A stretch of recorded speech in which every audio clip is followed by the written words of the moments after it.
se você nunca investiu na bolsa, entre com pouco, porque o aprendizado vai ocorrer em algum momento, né? Tá. E é melhor você perder pouco do que você entrar com muito e perder, às vezes, o dinheiro da sua vida.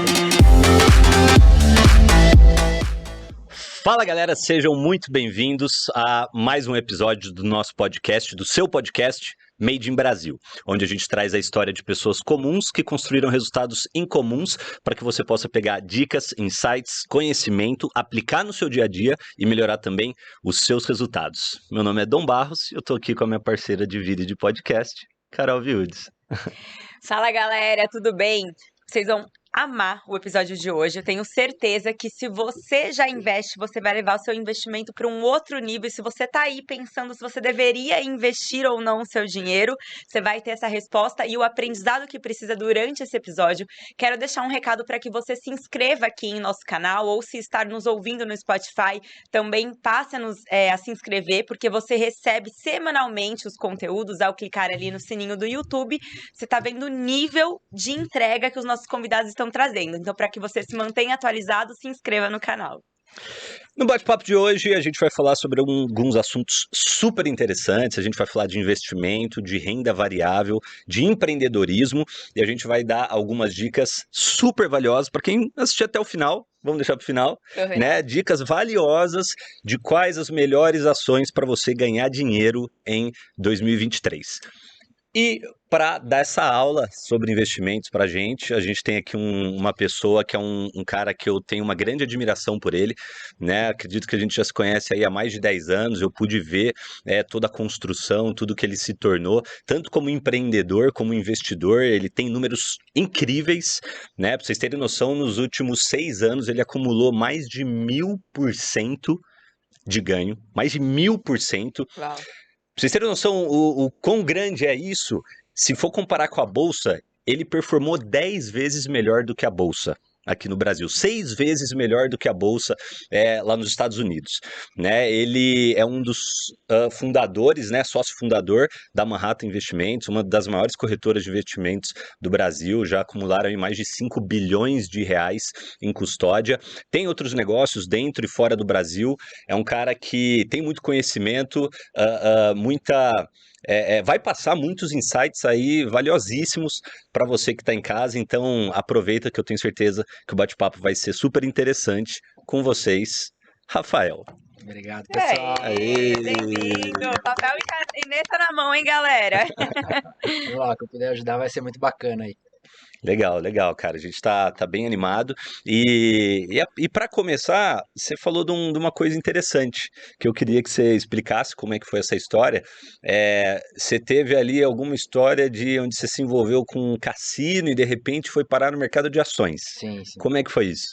Cara, isso daí foi em 1998, coincide com a data que eu entrei, fiz meu primeiro cadastro na Bolsa de Valores. Era o seguinte, naquela época a gente estava começando com a internet, né? Era internet de escada ainda, aquela coisa bem arcaica. E eu tinha um computador em casa e eu, navegando num site, vi aquelas propagandas de cassino online, né? Piscando na tela, falei, olha que interessante isso aqui, né? Será que é igual um cassino de verdade? Eu com 16 anos ali. Entrei. Falei, puxa, que bacana, né, o cassino. Eu acho que eu vou tentar ajudar meu pai a ganhar dinheiro. Fui escondido na carteira dele, peguei o número do cartão de crédito, coloquei lá, cadastrei e comecei a jogar blackjack online. Olha. E na época eu comecei a fazer uma estratégia que chama martingale.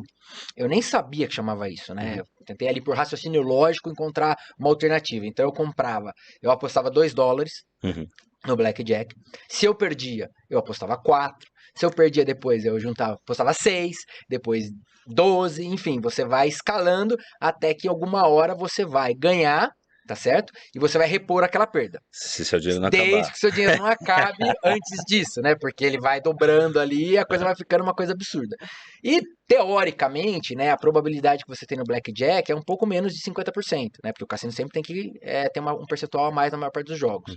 E como eu comecei a operar lá, comprando, eu falando de bolsa, eu apostando $2, $4, $6, comecei a acumular um ganho todo dia, jogava um pouquinho, às vezes eu tinha que jogar 10 vezes para conseguir recuperar aquela perda, até que teve um dia lá que eu perdi, nossa, eu tava com $130 negativo no dia, eu tive que fazer uma aposta, sei lá, de $300, E, nossa, me deu um negócio, eu falei, nossa, agora eu tô perdido. Ganhei, consegui recuperar, É. porque não sei se você já viu, até a própria roleta, né? Sei lá, é raro acontecer de dar 20 vezes preto, né? 20 Tá. vezes vermelho. Então a probabilidade de você conseguir, em algum momento, reverter isso Ah, desde que seu dinheiro não acabe, por isso a estratégia martingale, entendi. ela existe. Então, mas é como você falou, você tem que ter um capital suficiente para sobreviver. Uhum. Só que aí o que aconteceu?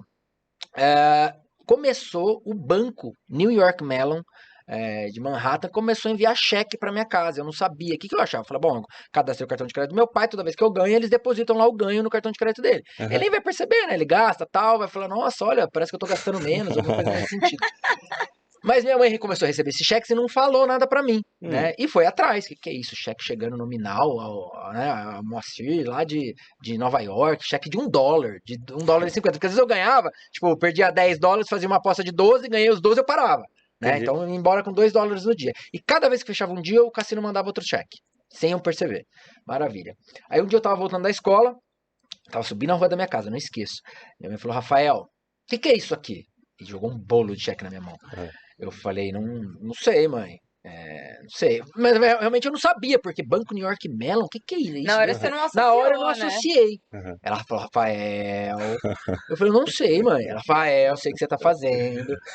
Você tá Você tem a jogando no. oportunidade de falar. Você tá jogando no cassino online? Eu falei, nossa, na hora que caiu minha ficha, eu falei, nossa, agora eu tô perdido.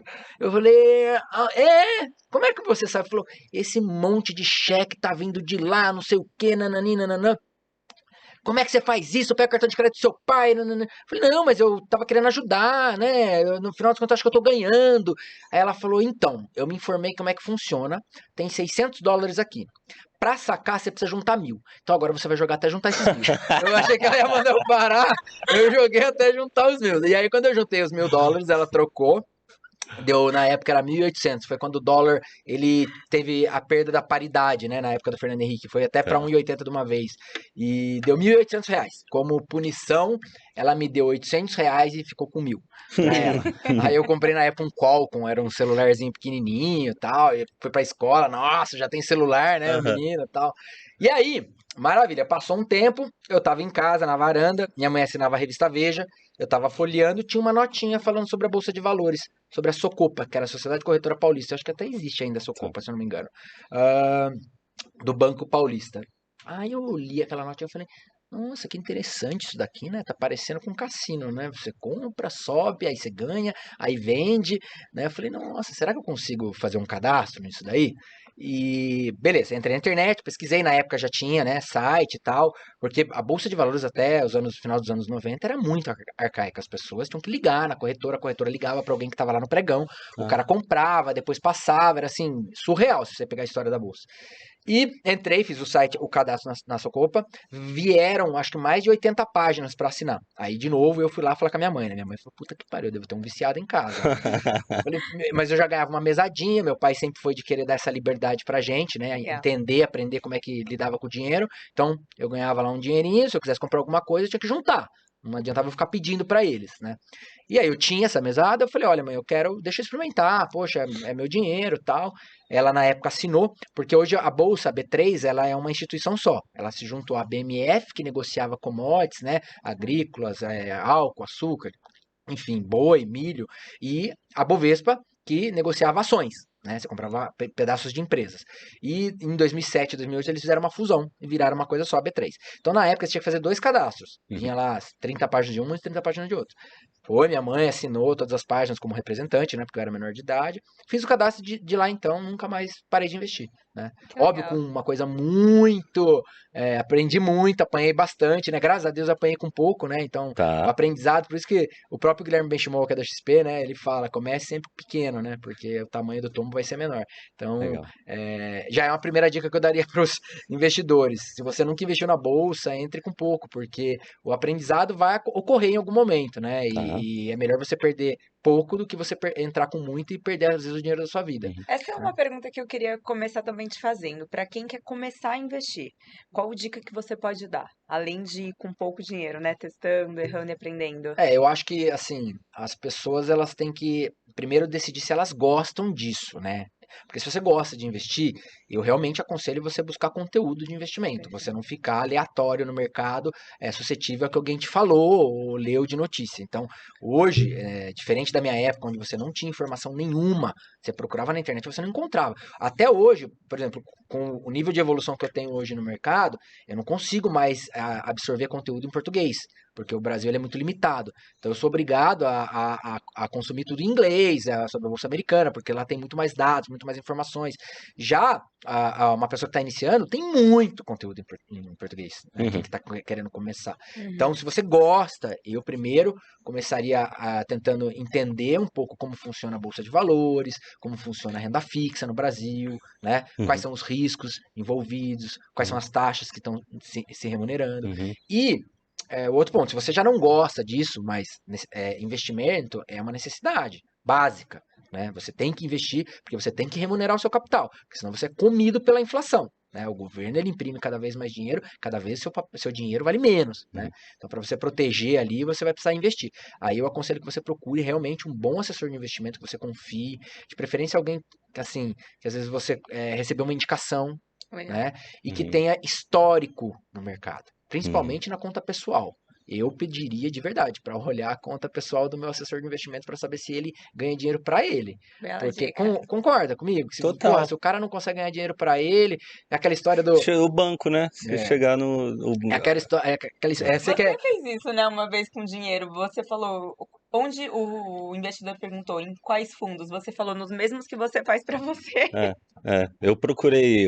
Aliás, né, eu tenho um amigo ah, de longa data também, que tem uma corretora de investimentos lá em São Paulo. E quando eu fui colocar um dinheiro lá com ele, ele me falou: o que você quer fazer? Eu falei: o que você faz? Né? exatamente. Porque eu sabia que ele estava tendo muito resultado e que né, ele sabia fazer, ele é dono da corretora, enfim, tinha um histórico, né? E eu copiei, né? Sim. Copiei Eu a acho que estratégia isso dele. é muito legal e você também não se alavancar. Eu acho que essa é uma dica primordial para quem vai investir, porque o que acontece? O mercado, ele dá oportunidades, mas ele tem riscos, né? Quando você coloca só o seu capital, o risco está limitado ao seu capital. Quando você se alavanca, o que é alavancar? É você colocar um dinheiro que você não tem, como se você pegasse dinheiro, empréstimo no banco para comprar 2 casas, você só tem dinheiro para uma, você comprar 2 casas, considerando que o preço daquela casa vai subir e você vai vender com lucro e pagar o banco. Se o preço das casas cai em 50%, o que acontece? O preço das 2 casas equivale a metade do seu empréstimo. Ou seja, você perdeu praticamente tudo. Então, assim, em Aham. qualquer aspecto da vida, eu considero a alavancagem a pior característica que alguém pode tomar, enfim, em tudo, tá? Tá. A história de Principalmente no você ter um começo. relacionamento. Aham. O que é se alavancar no relacionamento? Olha, eu quero ter 3 namorados ao mesmo tempo. Você É. tá se alavancando, É a né? história de dar Qual o que é o passo risco de... maior que a perna, né? Exatamente. Cautela. Então, os maiores problemas que eu vi no mercado financeiro foram de pessoas que se alavancavam, né? Tá. Que o cara queria ganhar rápido algo que não se constrói rápido. Não existe fórmula mágica para riqueza instantânea, a não ser que seja construída por sorte. E aí a sorte tem um grande problema, porque você vai acreditar que a sorte era fruto da sua inteligência. E aí, meu amigo, quando a sorte acabar? Você geralmente vai estar até mais alavancado, né? Porque você vai estar confiante, vai estar colocando mais ainda todos os ovos na mesma cesta e você vai perder com uma quantidade muito maior. Então, ser cauteloso é fundamental para você construir uma história de prosperidade, né? Legal. E uma outra coisa que é importante, que a gente estava comentando esses dias, né? Na vida você tem que ter um bom médico, um bom advogado, um bom assessor de investimento, né? Um bom nutricionista, né? Verdade. Bons profissionais que te auxiliam naquilo que você não é especialista. Porque, infelizmente, gente, por mais que a gente queira, a gente não vai conseguir ser especialista em tudo. Eu já tentei, posso te garantir. Inclusive, empreendendo, que Uhum. é um assunto que a gente vai abordar, que eu gosto muito. Mas sem foco, dificilmente você vai conseguir ser especialista em alguma coisa. E todo mundo que senta até nessa cadeira sempre fala da importância de você ter um mentor. E não é um mentor só na sua área, é um mentor nas áreas que importam da vida, Sim, como você mencionou, na nutrição, na área financeira. Você tem que ter bons sim, mentores sim. para conseguir ter mais resultado. Sim.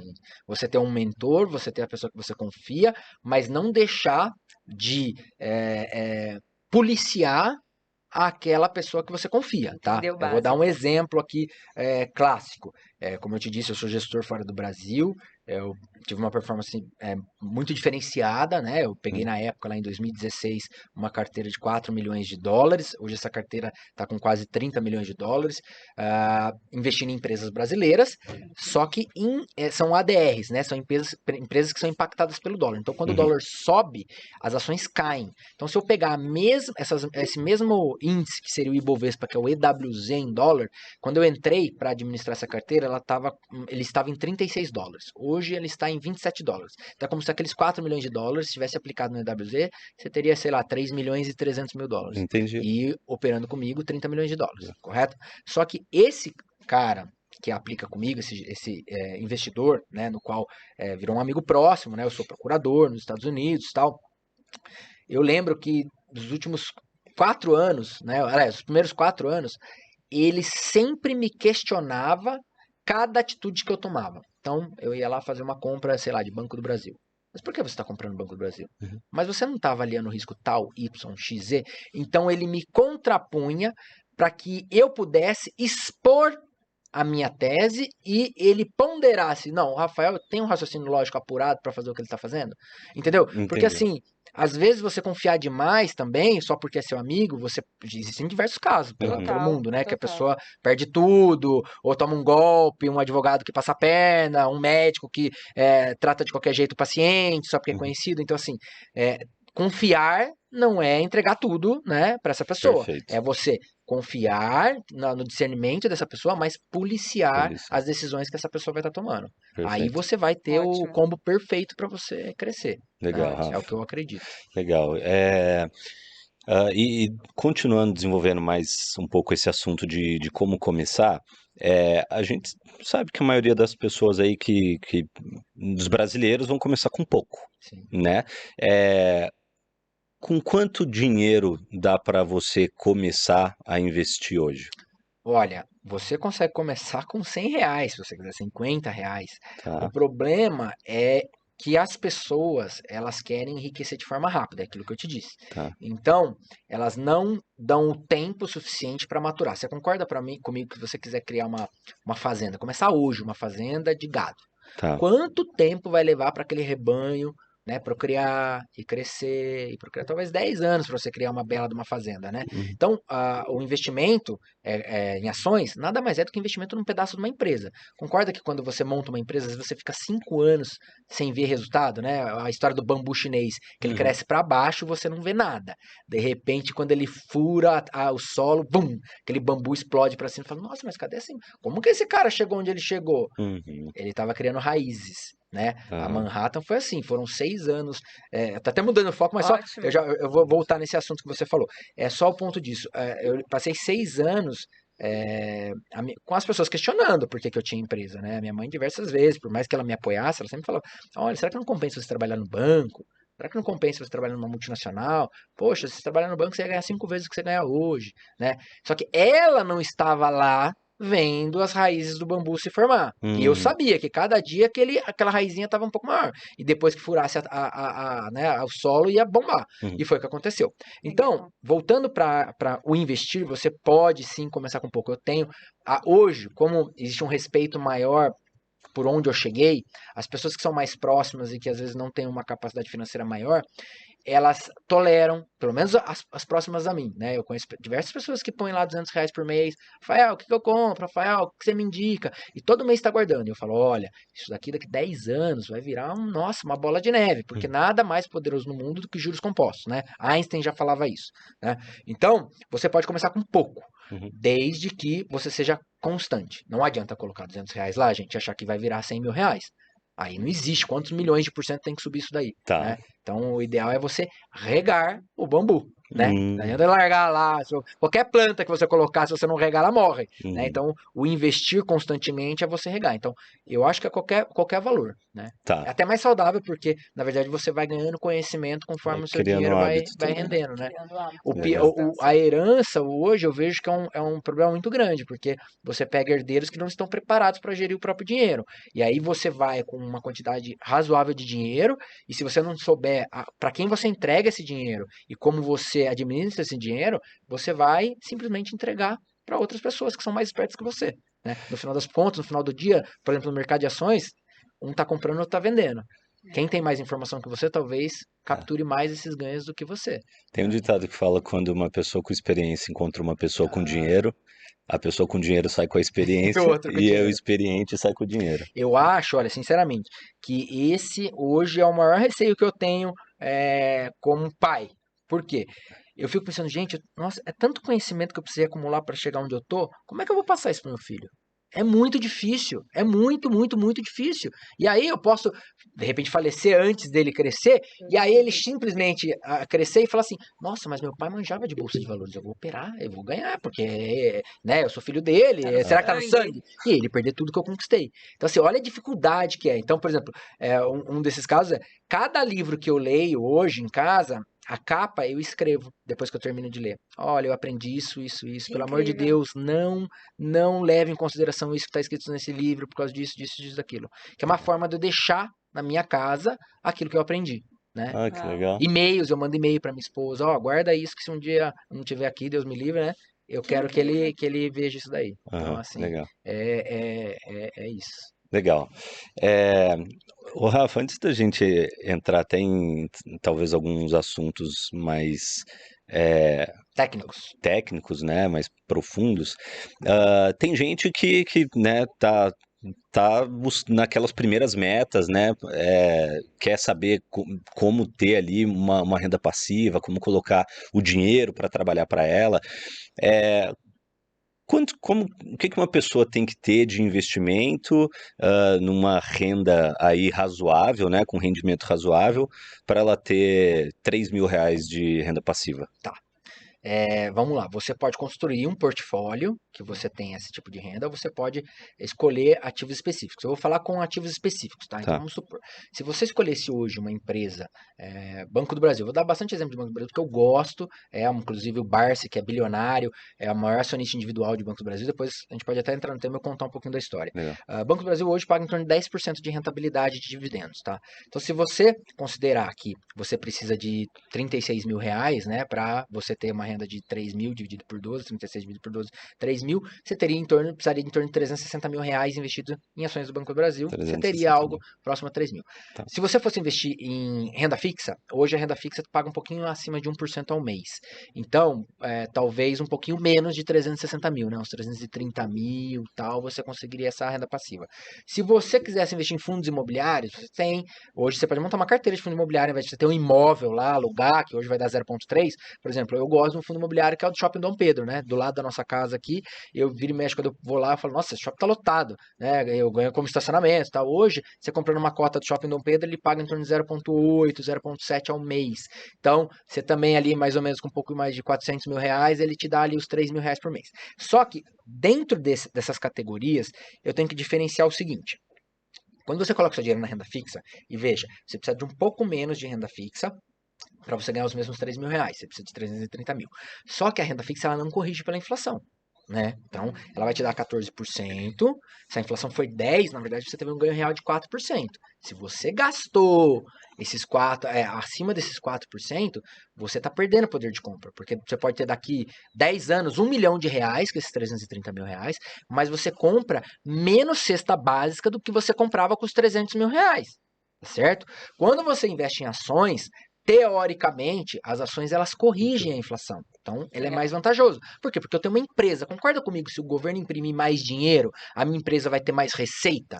Então, porque eu vou corrigir também meu produto. Então, veja o caso dos postos de gasolina. A gasolina estava 5, foi para 6.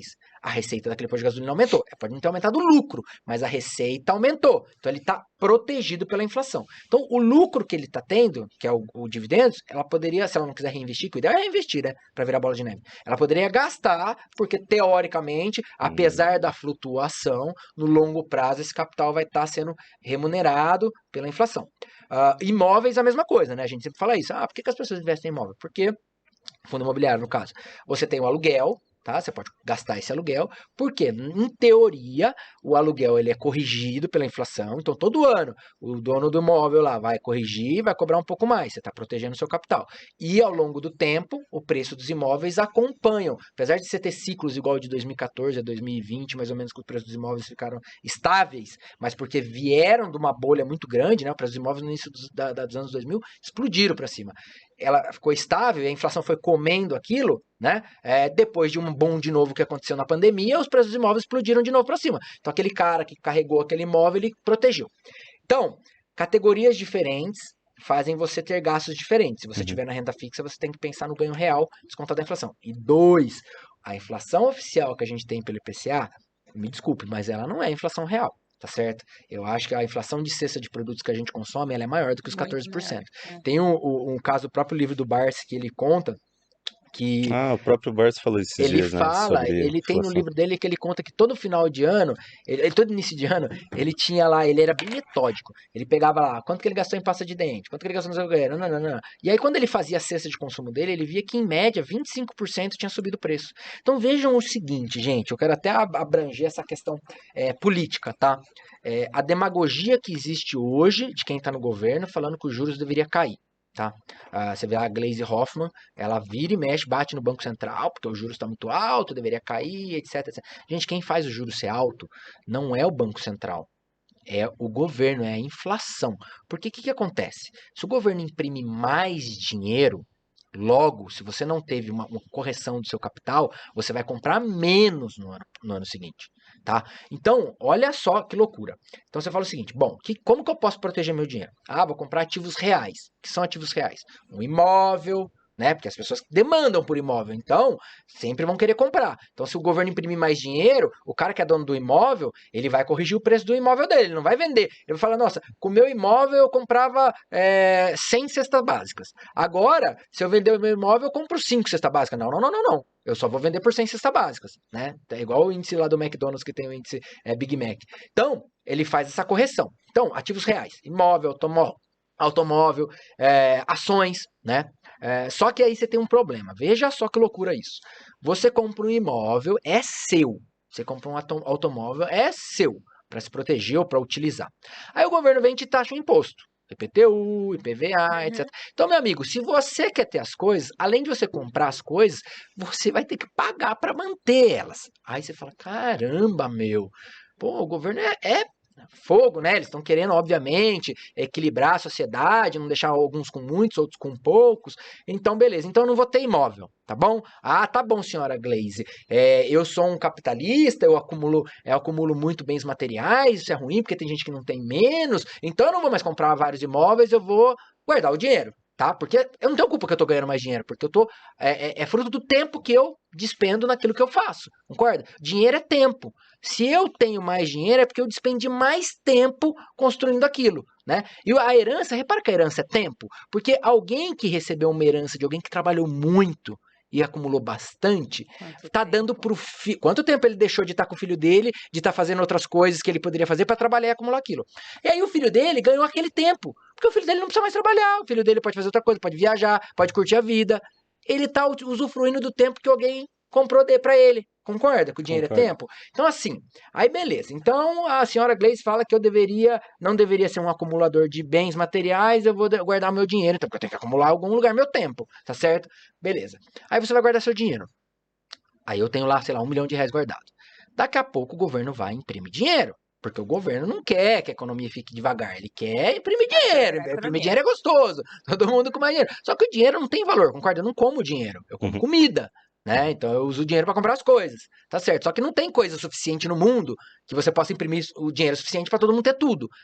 É o que todo mundo gostaria, o desejo da sociedade, que todo mundo possa ter o melhor carro do mundo. Mas infelizmente a gente não tem capacidade produtiva para isso, concorda? Beleza. Aí, vamos lá, guardei meu dinheiro, decidi guardar o meu dinheiro e não comprar um imóvel. Aí o governo começa a imprimir dinheiro. Aí daqui a pouco aquele 1 milhão que eu comprava 100 cestas básicas, compra 50 cestas básicas. Eu falo, gente do céu, o meu tempo tá se esvaindo. Eu trabalhei, eu acumulei esse tempo, mas tá se esvaindo porque eu compro cada vez menos coisas. Eu preciso guardar meu dinheiro em algum lugar. Eu vou rentabilizar ele. Aí eu vou rentabilizar, o governo tá me pagando 5% ao ano. Aí eu falo assim, mas 5%? Se a minha inflação é 25%, Tô eu já estou desvalorizando. desvalorizando, eu não posso ter o dinheiro. Então eu preciso fazer alguma coisa com isso, né? Aí o que acontece? Eu vou exigir mais juros. Falo, não, eu não te empresto por 5%, eu te empresto por 25%. Aí, naturalmente, os juros das coisas sobem. Então, os juros mais altos nada mais é reflexo do que a impressão de dinheiro do governo. E isso afeta as camadas mais pobres da sociedade. É um empobrecimento do país quando eles imprimem dinheiro.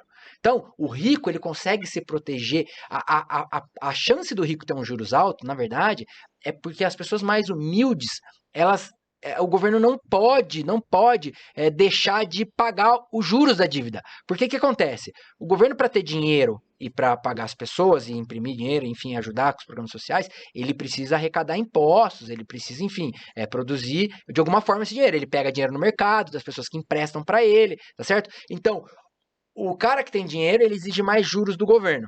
Uhum. O governo não pode deixar de dar esses juros, porque ele não dando esses juros, ele não tem dinheiro para pagar os mais pobres. E aí, se ele fala assim, então tá bom, eu não vou pagar juros, eu vou imprimir dinheiro para dar pro pobre. Se ele imprime dinheiro, ele gera mais inflação. Se ele gerou mais inflação, o cara pede mais juros. E você E fica num aumenta. ciclo vicioso. Você não Aham. sai. Então é uma demagogia, porque ela sabe que o brasileiro não tem conhecimento econômico. Então é gostoso falar que a Petrobras tá pagando dividendos para os acionistas que mandam dinheiro para fora. É uma piada isso, porque quando o governo precisou de dinheiro para investir no pré-sal, vem cá, investidores, vem cá, liberou lá fundo de garantia para você comprar ações da Petrobras. Então eu tenho o porteiro do meu condomínio que tem ações da Petrobras. Eu tenho a minha tia que é professora, tem acionista da Petrobras. Ela não vai receber dividendos porque a Glaze acha que todo o dinheiro tá indo para fora. Então assim, cara, é triste a demagogia que existe nesse país. Só que para eu mudar isso, eu precisaria me candidatar, alguém que tem conhecimento de se candidatar e ir lá lutar. Agora, vale o esforço? Será que vale o esforço? Será que não é mais fácil eu ficar com aquilo que eu tenho controle, né? Eu não E tenho remar controle sobre contra uma política. máquina, né? Então assim, eu fico pensando assim, quer saber, eu vou dar a oportunidade do meu filho morar fora do Brasil, ter uma vida num lugar melhor, etc. Porque assim, o Brasil acha que fazendo essas coisas, eles estão protegendo, sei lá qual que é a ideia da cabeça deles, devem ser muito doido. Uhum. Porque o mundo, se o mundo fosse o Brasil, ok, tá todo mundo metendo na mesma cesta. Mas o mundo não é o Brasil. Você tem bolsões de sociedades diferentes do Brasil. Então, se eu posso deixar o meu dinheiro, se eu posso largar tudo, vender tudo que eu tenho aqui, ir embora para os Estados Unidos Aham. e aplicar o meu dinheiro nos juros do Brasil, aí sim, olha o que a Gleice está falando. Olha, estou falando muito nela, capaz dela vir atrás de mim, se você tá na ouça. Não tenho nada contra você, tá, Gleice? Não, mas pensa o seguinte, porque as pessoas, concorda que as pessoas, elas são contra o empreendedorismo no Brasil? A riqueza parece que é feia no Brasil. Cultural, né? Cultural, É. porque as pessoas associaram que a correção do preço dos produtos nos anos 80 com hiperinflação, o empresário tinha que corrigir o preço. Então o empresário virou malvadão naquela época. Só que não era o empresário. A culpa de tudo isso era do governo que não parava de imprimir dinheiro. Só que ficou a culpa no empresário, tá certo? Então, assim, e é um absurdo, porque assim, o governo ganha muito mais dinheiro da minha empresa Manhattan do que eu, Rafael, como indivíduo autônomo. E ele é sócio da minha empresa, ele é o sócio majoritário, porque hoje na Total. Manhattan eu tenho 11%. A Manhattan, o governo toma lá 20 e tantos por cento. Então, o governo é o sócio majoritário da empresa. Só que ao invés dele ser um sócio que me ajuda, ele é um sócio que me atrapalha, que me prejudica, que só quer me ferrar. Qual que é a vontade de eu continuar como empresário? Aí eu falo o seguinte, então tá bom, então não quero mais, vou parar com isso. Vou embora para os Estados Unidos. Aí sabe o que eu faço? Eu paro de gerar emprego, eu vou morar num país onde me respeita e eu vou deixar o dinheiro aplicado aqui vivendo dos juros do governo. Aí eu virei um parasita. Então o governo com essa demagogia, sabe o que ele está criando? Mais parasitas, porque a sociedade produtiva brasileira vai embora para fora. Vai morar num lugar onde é melhor aceito, você concorda? Aham. Se você tem mais condição. Aham. Então, por que as pessoas fugiram lá da Venezuela? Porque tá ruim lá, então o cara tá indo para outro lugar. Aham. Então, tudo isso, gente, é muito importante pra gente falar sobre a questão da inflação. Então, não adianta você aplicar o seu dinheiro para ganhar 3 mil reais. Você precisa ficar muito de olho no seu poder de compra. Tá. E aí, só voltando naquela questão da sociedade mais humilde, por que o governo não pode imprimir dinheiro sem parar? Porque quem ganha salário fixo não é corrigido pela inflação. Então, se eu imprimir muito dinheiro, veja na pandemia, né? Se imprimir o dinheiro pra caramba no mundo inteiro. Cara, o cara que ganhava R$1.200, como é que ele ia comprar lá o feijão que virou de 15 para 30 reais? O poder de compra dele se esvaiu. Então, por isso que o pobre ele fica mais pobre quando você tem inflação. Então, o pior imposto que existe no mundo é inflação. Então o governo, ao invés de ficar falando sobre juros, devia parar de imprimir dinheiro e parar de gerar inflação.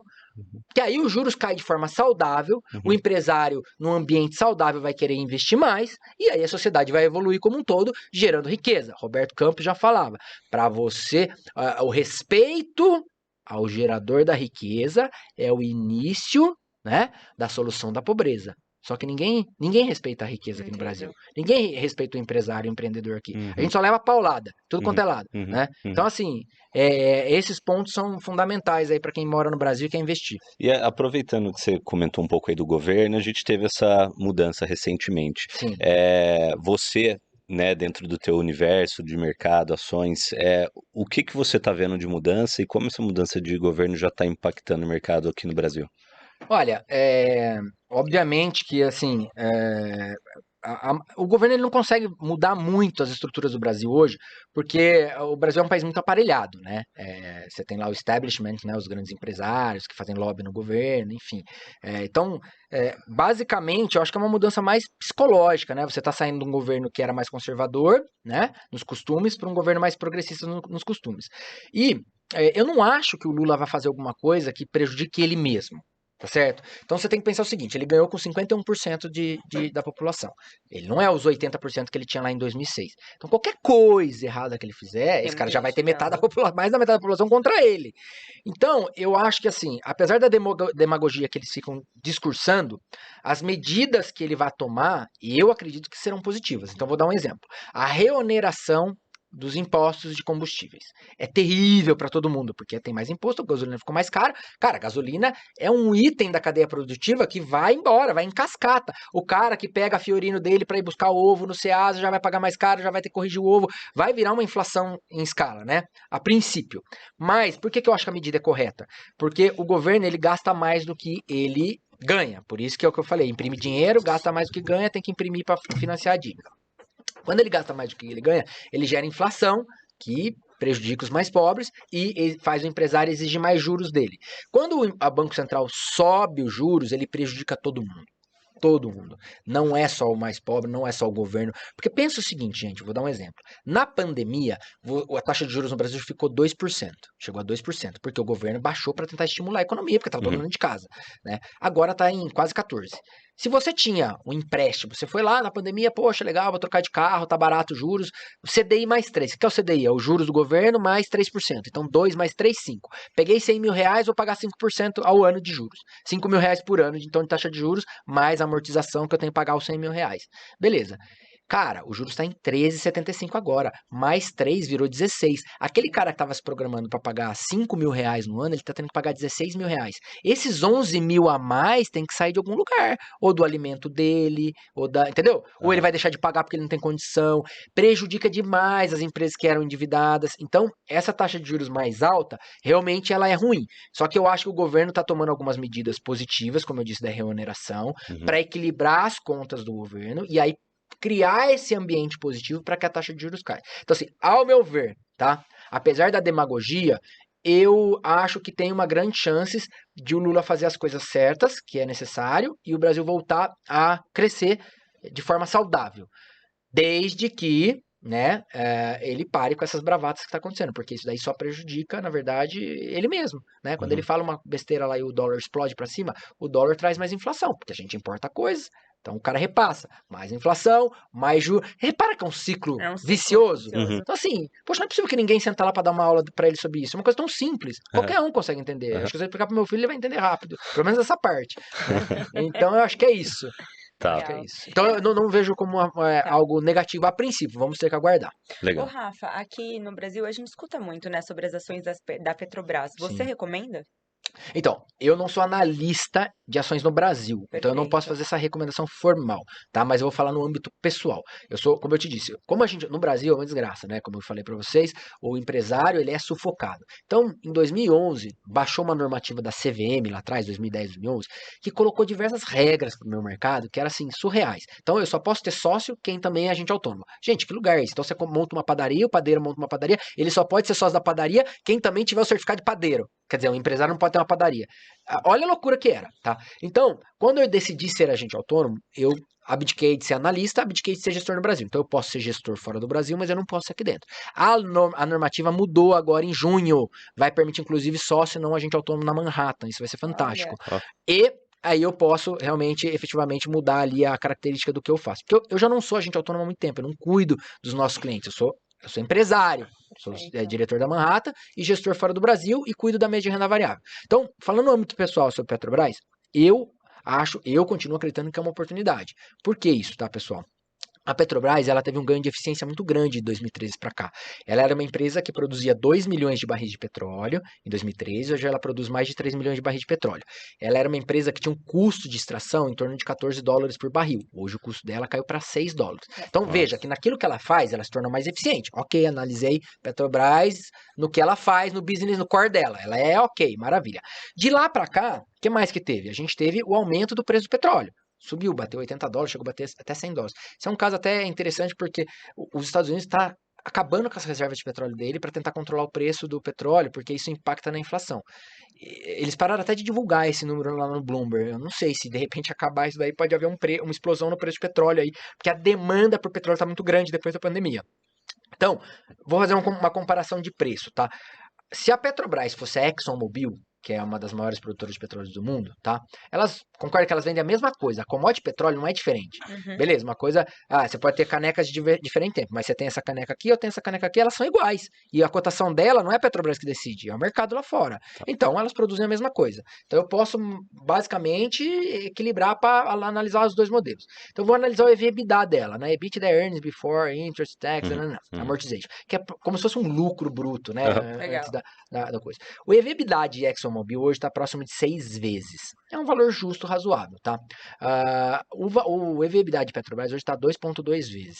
Quando você normaliza, então, elas, é como se a Petrobras estivesse vendendo, no preço que ela está hoje, é como se ela estivesse vendendo petróleo a 30 dólares. Mas ela não está vendendo petróleo a 30 dólares, está vendendo petróleo a 80 dólares. Então, existe uma margem de segurança. Margem de segurança é aquilo que o investidor de valor tem que procurar. Que é o quê? Você importou um container de carros. Tá? Container de carro você vai vender por 100 mil dólares aqui no Brasil cada carro.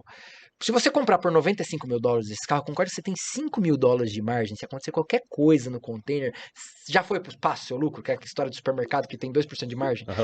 Porra, aí você, na verdade, você comprou esses containers por 10 mil dólares. E o carro vai assim, rapaz, pode riscar um carro, você pode perder outro carro, porque você tem uma margem muito grande. Segura, né? Segura, margem de segurança. Então, o investidor de valor ele tem que buscar isso. Então, a Petrobras hoje ela tem uma margem de segurança muito grande. O governo agora taxou a exportação de óleo bruto para ajudar a pagar as dívidas do governo ali, reonerar a questão fiscal. Isso vai impactar 1% só no lucro da Petrobras. Então, assim, cara, ainda o governo não interferiu tanto na Petrobras. As bravatas que eu tô ouvindo, e que deve acontecer, eles vão parar de distribuir 100% de dividendos, que é o que a empresa distribuía. Ela lucrava tudo, ela não investia nada, ela só distribuía esses dividendos. Agora o governo quer que ela reinvesta, ela faça parte ela socialize o Brasil, ela ajude o Brasil no crescimento, vai investir, mas que é aquela coisa, né? Vai investir em refinaria que já não deu certo, eu sei lá o que eles vão fazer com esse dinheiro. Mas se eles distribuírem 50% de dividendos do lucro que eles têm hoje, que é uma média ali que o Banco do Brasil também distribui 40%, a gente ainda está falando de um dividendos muito alto, de 20%, 15%, 30% ao ano. Então, ela está muito barata, tá? Então, assim, eu gosto de ter na carteira Banco do Brasil e Petrobras. Eu acho que são duas empresas aí que, apesar do governo, eu acho que tem grande chance de ganhar muito preço se não houver muita interferência. Legal. Você justificou em relação à ação da Petrobras e a do Banco do Brasil? Cara, Banco do Brasil, ela é mais difícil do governo intervir. Né? Ele sempre... Vou dar a tese que o Barsi, ele comentou uma vez, né? Ele é um dos maiores acionistas, como eu disse, individuais de Banco do Brasil. Nos anos 70, quando ele comprou pela primeira vez Banco do Brasil, ele pensou o seguinte, rapaz, isso daqui existe desde do Império, né? Criaram isso aqui, eu acho que foi Mauá que criou, depois o Império tomou para ele lá. Aí passou pela República, passou por Getúlio Vargas, passou pelo, como é que chama lá, o governo militar, e continua de pé. Acho que o Banco do Brasil não vai falir, né? Não. Aí ele fez uma conta seguinte. Bom, a Previ, que é o Fundo de Pensões do Banco do Brasil, uma boa parte dos dividendos que é distribuído para eles é utilizado ali para pagar a aposentadoria do Banco do Brasil. Então, o Banco do Brasil não vai poder parar de pagar dividendos, senão os aposentados vão parar de receber recursos. Pô, então tem uma garantia que o governo não vai intervir no dividendos. Então eu vou comprar isso aqui. Ele comprou, foi comprando, e hoje ele é o maior acionista bilionário do Brasil. Então assim, quando você vai olhar Banco do Brasil, ele tem muito pouco, é muito difícil você intervir nele. Então. E ele tem uma grande vantagem, tá? Ele é um dos maiores fornecedores de crédito para o agronegócio. O agronegócio é aquilo que está bombando hoje no Brasil, né? E também de servidores públicos. Então, aquele empréstimo consignado que já desconta em folha, porra, a não ser que o governo dê calote no salário do cidadão. Então, assim, tá tudo muito amarrado. Muito protegido. Então, assim, eu vou comprar Itaú, que é uma puta de uma empresa, né? Porra, o que é o Itaú no Brasil, né? O que os caras construíram? Mas 6 vezes lucro, tá? Ou eu vou comprar Banco do Brasil a 3 vezes lucro. O que é essa unidade de 3 e 6? Depois eu quero até passar algumas medidas aí pra galera avaliar. O PL, se você fizer ele inverso, pega o seguinte, 3, vou fazer com 10, tá? Uma empresa tá cotada a 10 vezes o lucro dela. Ela lucrou R$10 e ela tá valendo R$100, 10 vezes o lucro dela. Se você pegar esse 10 e dividir por 100, você tá comprando aquela empresa a uma rentabilidade de 10%. 10%, 10%. Uhum. Então você sabe de cara que naquele preço que você está pagando, intrinsecamente tem 10% de retorno. Se a empresa continuar perene ali do jeito que está. Beleza. Quando o Banco do Brasil está 3 vezes PL, significa que está implícito no preço da ação 33% de rentabilidade. Não interessa se o preço vai oscilar, tem 33%. Se o lucro ficar estável. Só que o Banco do Brasil tem um histórico de crescimento de 15% ao ano do lucro anualmente. Tá? Então aquele 33 no outro ano vai ser 36, depois vai ser 39, vai ser 40. Então assim, cara, me acha uma coisa que dê 40% de rentabilidade. Eu tenho uma rede de estacionamento, eu não consigo isso, cara. Trabalhando com funcionário, com não sei o quê, dando dor de cabeça, imposto, etc.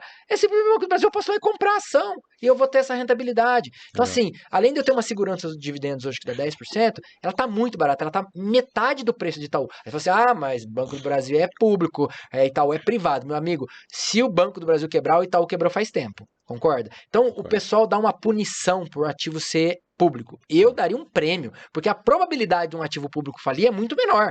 Sabe por quê? Porque a sociedade brasileira é sócia. Sabe, a Petrobras, quando estava quase falindo na época da Dilma, quem que pagou essa conta toda aí da Lava Jato? Foi nós! Os nossos impostos! Então, assim, é muito mais seguro do que talvez uma empresa privada. A última vez que eu falei de Banco do Brasil a 3 vezes PL, foi numa palestra na IBMEC em 2014. O Banco do Brasil estava 3 vezes PL, na época estava R$14. Hoje está 40. Né? Fora o dividendo que o cara ganhou na época. Então, assim, eu acho que é um investimento muito seguro hoje, se você considerar no âmbito do mercado. Então, eu particularmente gosto também dessas duas empresas. E o preço só tá barato, concorda? Aí depois a gente pode tentar, eu não sei como é que tá o tempo, mas existem duas maneiras só de você olhar, tá, o mercado. Uma coisa é o valor. Você tem que tentar, quando você vai comprar uma coisa para vender por um preço mais alto, você concorda que você tem que olhar quanto vale isso e por quanto que eu posso vender isso, né? Tá. Valor e preço. Então, uma coisa é você analisar o valor das coisas. Você tem métricas para avaliar uma empresa, saber se ela é lucrativa, se ela tá barata. Outra coisa é o preço. O preço oscila por diferentes fatores, comportamentais, notícias, etc. Então, se, cara, Banco do Brasil está muito barato, é porque tem muita notícia ruim já implícita naquilo ali. Eu não quero comprar porque o Lula ganhou a presidência. Eu não quero comprar porque é estatal. Eu não quero comprar porque vai acabar os bancos, as fintechs vão tomar conta. Tá tudo no preço. Se tivesse as notícias fossem boas, concorda que estaria caro? Estaria caro. Então, aí então, você talvez não poderia nem comprar, né? Ou não seria a hora. Não seria a hora. As pessoas tendem a comprar quando tá caro as coisas. Se tem muita notícia boa, já tá implícito no preço. A probabilidade de sua margem de segurança vai ser menor. E você tem que procurar coisas que a margem de segurança sejam grandes. E, Rafa, o que mais que a gente tem que avaliar na hora de escolher uma ação? Ou então eu tô com um consultor com um valor para investir, ele me passa um portfólio aqui de carteiras. O que a gente tem que avaliar? Bom, primeiro, se você for avaliar investir através de fundos, o histórico desse fundo, principalmente se ele pegou crises, 2008, né, 2014, olhar como que ele se portou nesses períodos, porque às vezes alguém performa bem só porque o mercado tá subindo. Eu sempre falo, né, num bull market que a gente fala, que é o mercado de alta, vai na sorte. Qualquer sobe. Você pode jogar pro alto aqui, pegar, ela sobe. Entendeu? Então, assim, isso não é característica que você é bom, né? E é até ruim para quem entende de ações no bull market, você às vezes você passa por chato. Vou dar um exemplo clássico. Eu tenho amigos, diversos amigos que gostam de mexer na bolsa de valores.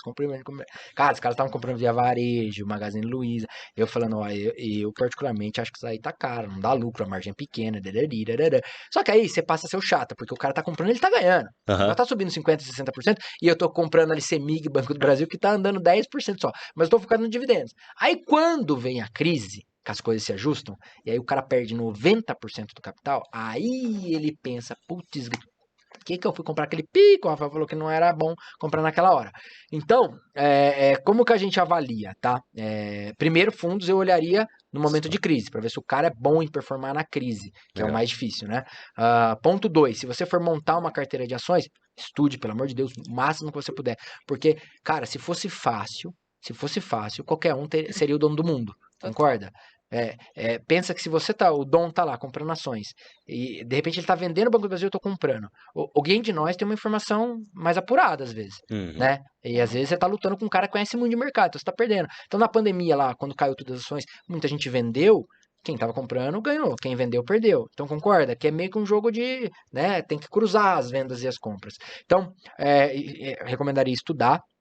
Eu gosto particularmente de comprar empresas baratas em termos de PL, de EV/EBITDA, porque não é porque é barata, é porque existem margem de segurança, né? Tá. Então, é basicamente isso. E lá na Manhattan a gente tem um portfólio exclusivo que tem a minha Bacana. curadoria, tá?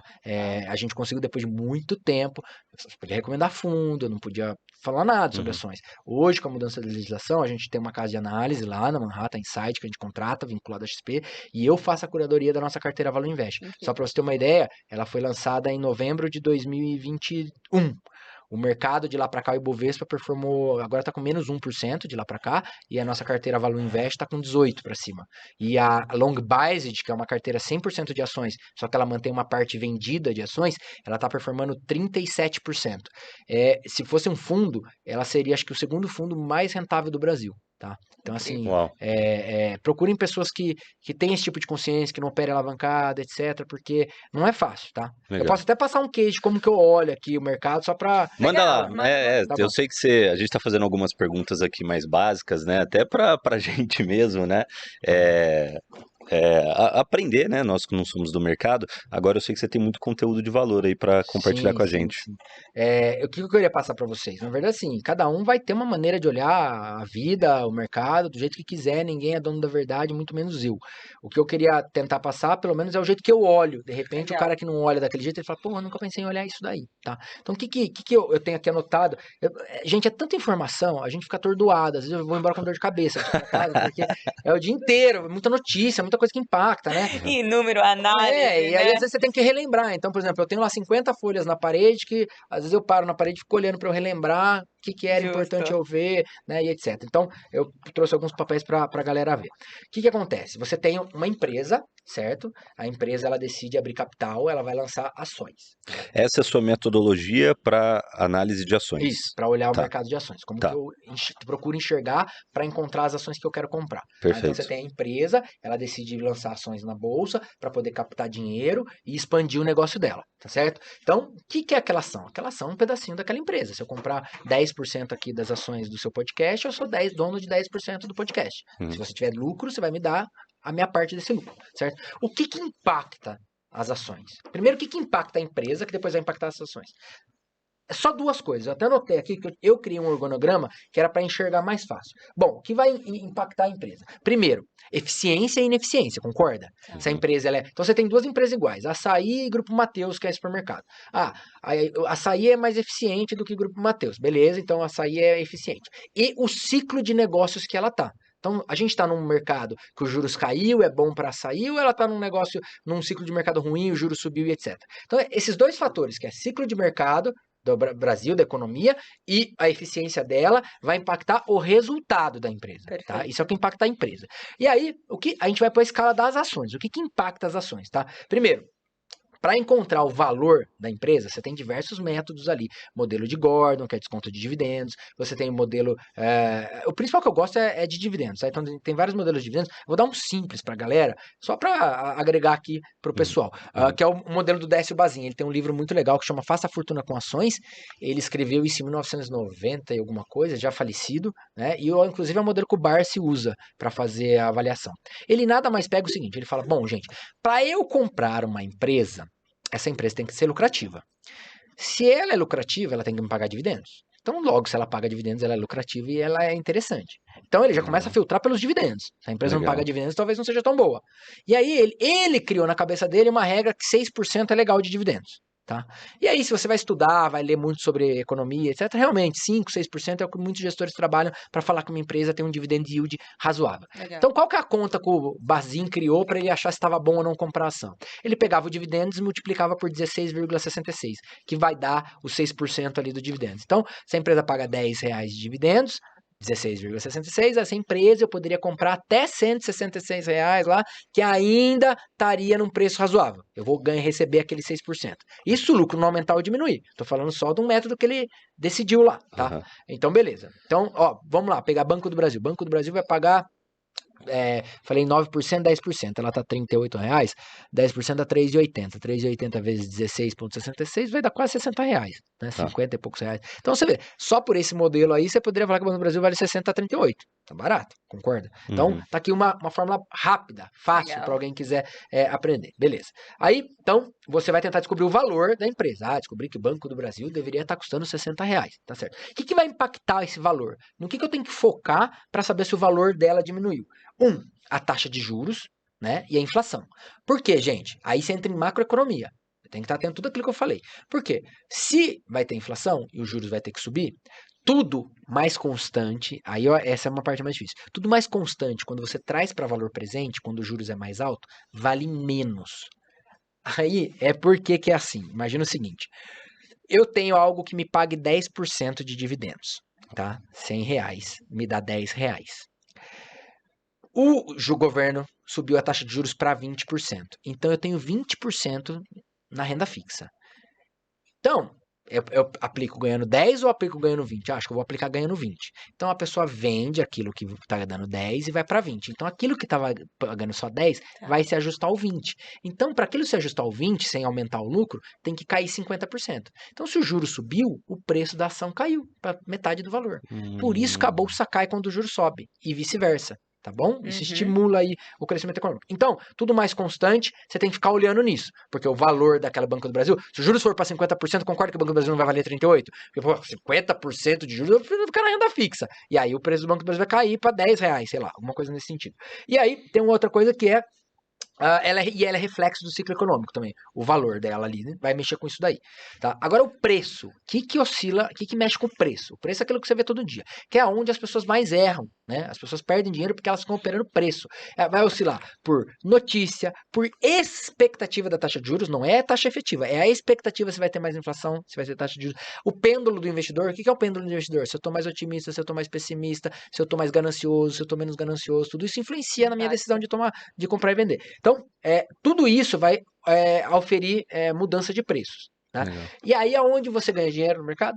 Tentando encontrar aquilo que tem um valor e um preço distorcido. A diferença entre valor e preço é onde está a oportunidade, concorda? Isso é simples. Beleza, isso é como eu vejo o mercado de ações num organograma aqui simplista. Aí beleza, como que eu olho lá, Rafael? Porra, a gente tem 500 ações na Bolsa de Valores. Como que eu vou escolher? Para um empreendedor, isso é uma maravilha, gente. É um mercado que eu posso escolher a empresa que eu quero comprar. Olha que loucura, que delícia. Ao invés de eu montar um negócio, eu posso ir lá, eu tenho um bolsão com 500 empresas para me compra, né? E aí eu posso pensar, poxa, vale a pena eu comprar um estacionamento que vai me dar 2% ao mês, vou ter trabalho, ou eu compro ação. Tá na hora de eu comprar ação. Agora a economia, os juros caiu, a bolsa subiu demais, compensa eu comprar alguma coisa na economia real. E assim você vai oscilando. Beleza, 500 ações. Primeiro eu preciso filtrar aquilo que é bom. Então, você pode escolher métricas de valuation para você encontrar aquilo que é bom. Hoje na bolsa, lá na Manhattan, eu tenho selecionado 75 ações mais ou menos que eu considero que são boas empresas. Legal. Tá? Só que essas 75 boas empresas, às vezes, não estão no momento adequado de comprar. Então, primeiro eu faço esse filtro. Como que eu faço? Bom, tem diversos modelos, eu anotei alguns aqui, tá? Primeiro aí que eu dei, um dos casos, você tentar encontrar o valor justo por modelo de Gordon, por fluxo de caixa descontado, por Décio-Bazin, né? Entre outras coisas. Aí você tem alguns, eu uso algumas métricas. Todas essas métricas, gente, não foi eu que inventei, eu que criei. Isso daí é de 200 anos. Você pega lá o Peter Lynch, você pega os grandes gestores John Neff, John Templeton, caras que, assim, magos do mercado, que foram criando isso daí, porque eles falaram, pô, isso aqui funciona, então eu acho que eu vou olhar desse jeito, tá? Então, um modelo simples, você abriu uma planilha, colocou todas as empresas lá, quero avaliar. Um dos modelos é o ROI, você vai pegar o ROI da empresa, o retorno sobre o preço dela, mais o yield, que é o dividend yield, e você vai dividir pelo PL. Então você vai somar lá, o ROI de Banco do Brasil é 20 agora. O yield dele é 10. 20 mais 10, 30. Dividido por 3, 10. Se você tem uma empresa que ela tá com um valor maior que 2, ela é uma boa compra. Rapaz, o Banco do Brasil tá com 10. Você tem noção disso? Uma excelente. Sair daqui vai todo mundo comprar Banco do Não, pelo Brasil. amor de Deus, não é recomendação.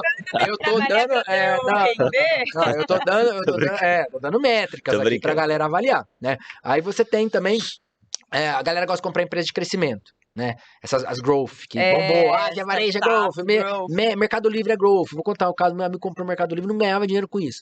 Cara, mas eu não paro de ver caminhãozinho no Mercado Livre pra lá e pra cá. Cara, a empresa é top, mas será que você tá pagando barato por ela? Não, já tem 70 anos de lucro no preço Então é o dela. momento também, certo? Tá caro, entendeu? Você põe ele no preço e fala, pô. Então, assim, o Peter Lynch, cara, que é um mago, o cara foi, nos anos 80 aos anos 90, ele foi um dos maiores gestores de ações. Eu dei uma sorte do cara, eu tava voltando no Réveillon de Dubai, cara. Eu encontrei com ele no negócio do alfândega ali. Eu não acreditei que eu tava encontrando com o cara, né? Nem sabia que ele era vivo, na verdade. Aí tirei foto, ele autografou um livro meu. É tipo encontrar o Pelé pra quem é fã de futebol. E aí você falou, fala uma ação, só uma.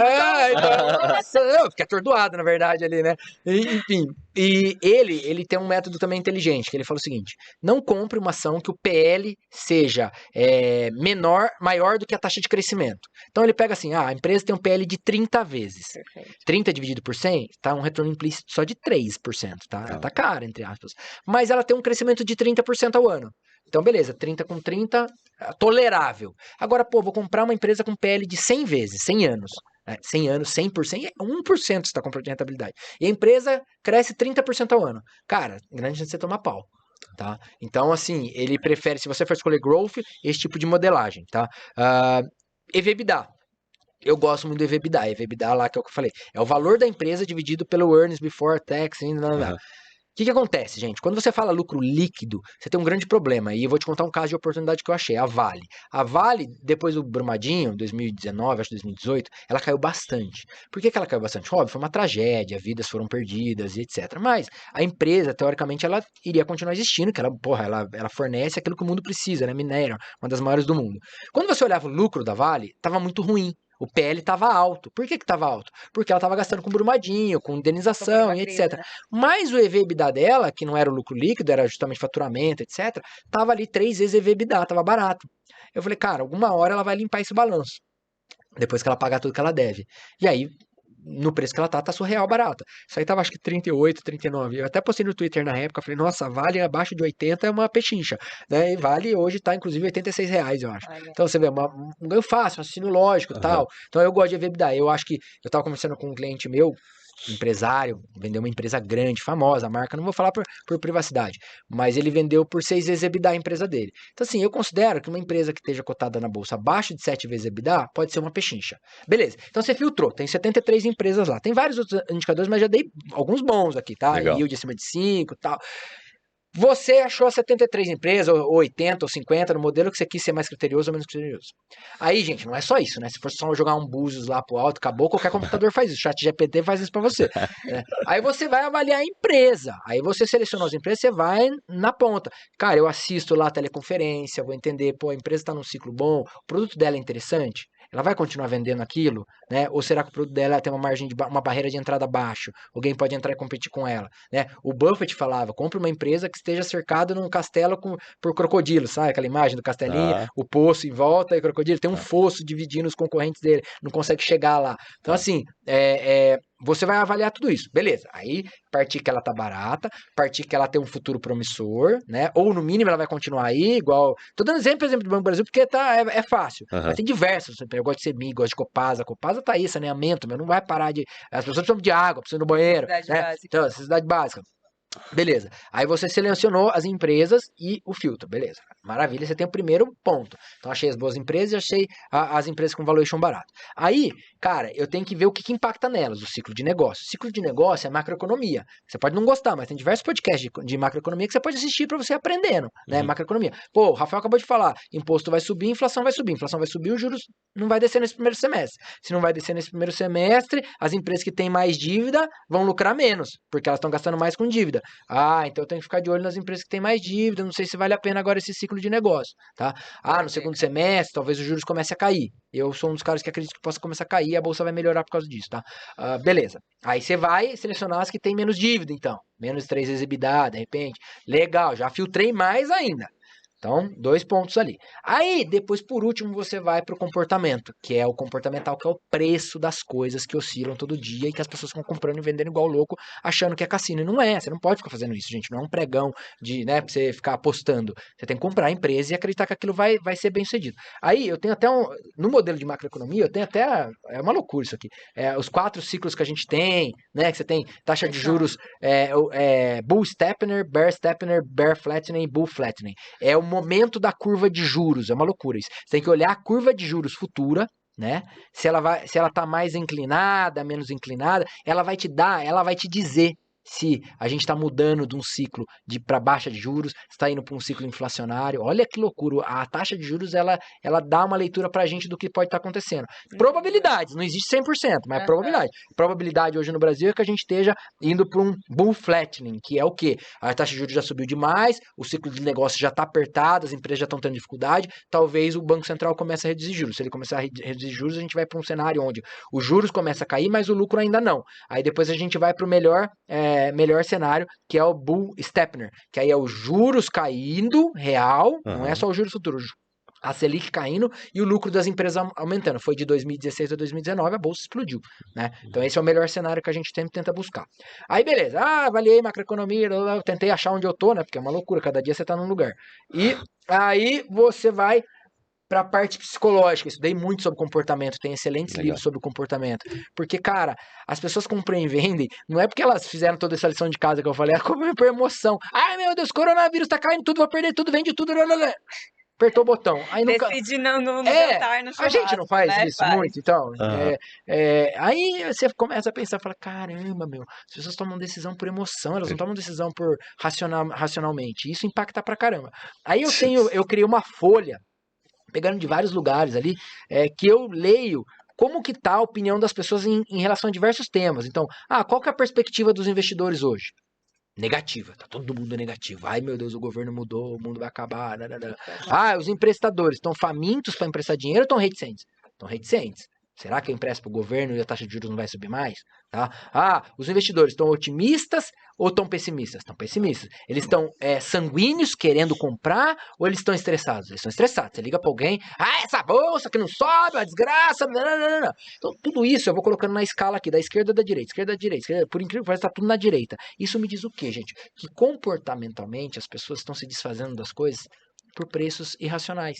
A bolsa está extremamente barata. Então, se você pegar o conjunto de empresas da bolsa hoje, ela está num PL de 6 vezes. A bolsa no geral, a média histórica é 11, 12 vezes. Então, assim, o cara que conseguir sobreviver mentalmente, ter resiliência para passar por isso, ele vai ganhar um bom dinheiro. Não sou mãe de Ná, pode ser que não aconteça, pode ser que o Lula transforme isso aqui numa Venezuela. Não sou mãe de Ná. Mas se não transformar e as coisas caminharem, a bolsa voltar para a média histórica, o cara vai pegar a bolsa mais de 200 mil pontos. O cara vai multiplicar várias vezes o capital dele. Então, se o cara fazer, eu ponho na renda fixa 15%.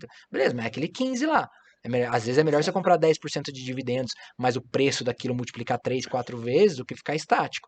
Por isso também diversificação é importante. Né? Então, assim, basicamente, é tudo isso que a gente acaba olhando, né? Eu tenho até um papel, voltando, que tem estudos sobre isso, tá? Por exemplo, no mercado americano, por isso que é legal, tem um livro que chama Lucrando em Ações de Longo Prazo, que eu acho que é do Oppenheimer, alguma coisa assim. Ele era gestor do Goldman Sachs, que é um dos maiores bancos dos Estados Unidos. Cara, ele traz muito dado, para te embasar. Então eu sei que historicamente, quando o PL tá mais barato, a probabilidade de eu ganhar é maior. Ele tem aqui, a probabilidade quando as pessoas estão otimistas do preço já tá caro, é muito maior. Ele cria uma reta, ele prova, fala, gente, quando as pessoas estão pessimistas, é a hora de comprar e não de vender. O Buffett fala isso, né? Quando o taxista fala para comprar, pelo amor de Deus, vende porque não sabe o que ele tá fazendo. Já passou da hora. Já passou da hora. E aí só um último detalhe, né? Que eu até escrevi aqui, porque era de um livro. O que o sábio faz no início, o idiota faz no final, né? O idiota sempre compra no final quando tá tudo caro. Então eu coloquei justamente pra mim, olhar e falar, Rafael, não vai comprar lá.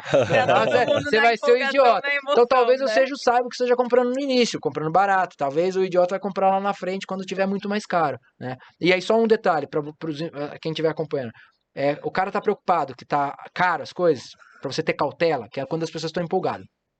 as boas notícias em gerais no mercado, complacência em relação a eventos, é um evento ruim e a bolsa não caiu. Ué, que estranho.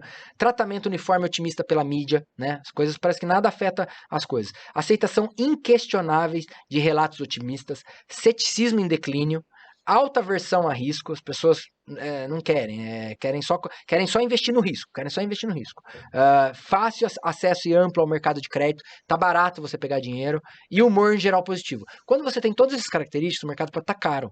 Tem que tomar cuidado. Você lembra quando todo mundo falava em comprar Magazine Luiza? Aham. Não tinha alguma coisa errada? Por que todo mundo tá comprando? Por que cara, o meu professor de beach tênis lá, cara, gente boa pra caramba, ele falou, porra, eu comprei a Magazine Luiza 24 que eu faço. Eu falei, caramba, você comprou isso aí, velho. 24, agora você vai me contar que tá 3. Agora já foi, né? Não. Então assim, tava muito caro. Movimento baixista o contrário. Veja que não parece que tá acontecendo hoje. Má notícias em geral, alerta crescente em relação a eventos, relatos altamente negativos da mídia, aceitação generalizada de histórias assustadoras. Nossa, vamos virar Venezuela, Argentina, forte aumento do ceticismo. Eu não acredito mais no Brasil, o Brasil acabou, não é? Canais de acesso ao mercado de crédito fecham, tá mais difícil pegar empréstimo, o juros tá caro, mau humor, depressão por toda parte. Quando o último pessimista vender suas ações, é quando a bolsa vai bombar. É sempre assim, é o inverso. E quando o último... Não, é o contrário. Quando o último pessimista comprar, é que tá caro. E quando o último otimista vender, tá barato. Porque ele é o último otimista. Ele acreditava naquilo. Aí ele não aguenta mais. Ele fala, não aguento mais, vou vender isso aqui. Ele vendeu... Geralmente não tem mais quem vender, porque todo mundo que não era otimista já vendeu antes. Tá Eu acho que eu tenho essa característica. A resiliência. Geralmente, quando eu não tô mais aguentando, quando eu começo a ir pra casa com o saco cheio, eu falo, meu, não é possível. Essa pé não sobe, bababeira. Aí eu reflito e falo, não, se eu cheguei nesse ponto é porque talvez o fundo do mercado esteja próximo. Entendeu? Tá. Então, acho que por viver muito isso, né? Então é isso, é assim que eu olho o mercado. Fascinante, assim, o seu racional. E até enquanto você estava falando, em um momento eu pensei aqui até nos meus negócios, porque a gente vê essa onda de startups crescendo, né? E muita gente querendo investir em startups, e muitas delas, a verdade é que não dá lucro. Mas Sim. eles estão olhando o valor. Porque assim, a gente vende produto, tem inovação e tá ganhando mercado.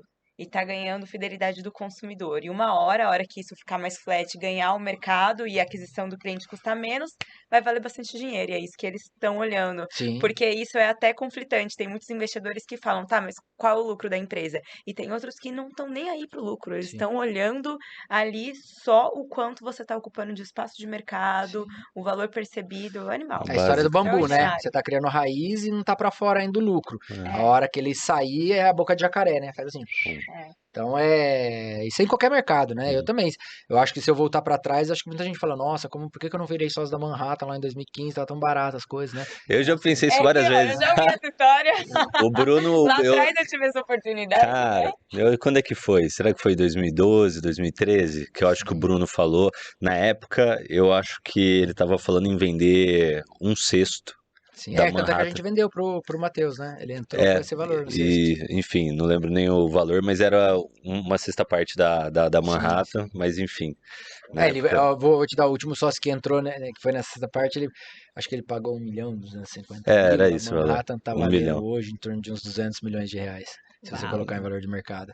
Então, na verdade, se você perguntar qual que é a ação que eu mais ganhei na vida, foi a da Manhattan, Foi com a certeza, Manhattan. mais de 3%. Né? Mas isso, a gente ainda vai continuar trabalhando, tem que trabalhar muito, né? Não é o valor ele não fica estável, né? Se você deixar de trabalhar, ele cai. Então você tem que continuar prosperando aí. Legal. Ô, Rafa, em primeiro lugar, obrigado que você compartilhou conteúdo animal com a gente. A gente está com o tempo meio apertado, mas tem duas coisas que eu não queria deixar de te perguntar. Uma delas é em relação... Você até compartilhou já, mas né, às vezes se der para pontuar, né, para ficar até mais fácil para o pessoal absorver, o que o Rafa tem de diferente, né, dentre milhares de pessoas que provavelmente entram na bolsa todos os dias, né, e tem o sonho de ganhar dinheiro e enriquecer no mercado de ações. A gente sabe que a grande maioria fica pelo caminho e você foi uma pessoa que se destacou e construiu um resultado acima da média. O que o Rafa tem de diferente? E, em segundo lugar, baseado em todas essas análises que você compartilhou com a gente, na tua visão hoje, quais seriam as 5 melhores ações para se investir em 2023? Eu acho que essa dica só merece ouvir quem compartilhar esse vídeo aí com pelo menos umas 100 pessoas, galera. Se empenhem, porque olha o nível do conteúdo. Estamos ajudando a ganhar dinheiro, hein? É. Vamos lá. Se o Rafa acertar. Não dá, Se não dá perder pra saber, dinheiro, né? não é Porque culpa Búzios, nossa. Búzios, Se ganhar dinheiro, nos agradeça. Se não Né? perder, não é culpa nossa. Esses dias É foi, uma indicação. esses dias foi um cliente grande lá na empresa, lá no meu escritório, né? A mesa até separou da empresa. Eu tô trabalhando hoje no Galeria Office. E ele tava lá, ele viu a metodologia, né? Óbvio que tem o analista por trás lá, como eu disse, tudo com base na analista a gente faz a curadoria. E ele viu o método nosso de montagem de carteira, tal, etc, etc. Aí na hora de ir embora eu falei, tá vendo? A gente não fica aqui jogando búzios. Aí o cara falou, não, agora eu entendi. Aí eu brinquei com ele, eu peguei um outro assessor, coloquei do braço. Não, eu tô brincando. Na verdade, todo final de dia a gente fica em volta dessa mesa e fica. Banco do Brasil, Petrobras, e tentar ver se muda o tempo, se chove alguma coisa. Não, existe metodologia por trás, né? Bom, o que eu acho que eu tenho de diferente? É difícil a gente se autoavaliar, mas eu acho que resiliência é um ponto fundamental. Eu acho que eu aceito mais porrada do que a média das pessoas, né? O Rocky Balboa falava isso, né? A vida não é o quanto você bate, sim quanto porrada você aguenta tomar, né? Então eu acho que o ponto fundamental é o seguinte: quando a gente não tem conhecimento das coisas, é mais fácil a gente largar as coisas. Quando a gente está mais fundamentado, a gente resiste mais aos contratempos. Então, assim, eu também tenho minhas dúvidas quando o mercado vem contra mim. Só que aí eu vou reler minha tese, eu vou reolhar e falar, não, faz sentido a decisão que eu tomei. Não foi uma decisão baseada em emoção, foi uma decisão baseada em racional. Então, eu reforço o meu conhecimento, a minha tese, com base naquilo que não está indo a meu favor. E eu vou dar um exemplo, né? Como a gente é suscetível quando a gente não tem conhecimento. Eu fui levar meu filho na escola, ele começou 1 ano e 3 meses, minha esposa estava super empolgada para começar com eles, isso na escola, agora tá sofrendo. Primeiro queria, agora tá sofrendo. Falei, é muito pequenininho, não quer deixar um pouco, não, vamos lá, é bom para socializar, tal, etc. Cara, ela foi levar ele, começou a se esgoelar no primeiro dia, no segundo dia, no terceiro dia. Ela falou, não quero mais, leva você. Eu falei, tá bom, eu começo a levar ele na escola. Só que, veja, na primeira semana, a gente ficou super preocupado. O que a gente começou a pensar? Não, se continuar por um mês assim, a gente espera ele crescer. Mas espera aí, gente. Eu não estou confiando no processo da escola. A escola está falando que eu devo continuar levando ele porque ele vai se adaptar. Gente, todo mundo vai para a escola. Eu passei por isso, todo mundo passou por isso. Não é possível que só meu filho não se adapte à escola. Então, veja como a gente duvida do processo quando a gente não tem conhecimento. Então, a gente ficou ali várias vezes duvidando do processo da escola. Ah, não, essa escola não sabe o processo que tinha que tocar. Você tá vendo como você duvida? Então, assim, é a mesma coisa. Você comprou lá uma ação. Ah, não, agora essa empresa vai falir, eu tô duvidando do processo. Então, aquilo que a gente não tem conhecimento, é mais fácil a gente largar. Por isso que eu acho o seguinte, o que me faz ter um resultado diferenciado é a resiliência, mas essa resiliência ela só veio pelo meu conhecimento, é um ciclo de conhecimento. Então as pessoas, para se permanecer mais tempo no mercado, elas deveriam buscar mais conhecimentos, através de livros, etc. Eu acho que vai fazer com que elas se sintam mais seguras das decisões que elas tomarem e não vai ficar no primeiro terremoto que acontecer, o cara apertar o botão. Esse que eu acho que é o primeiro ponto.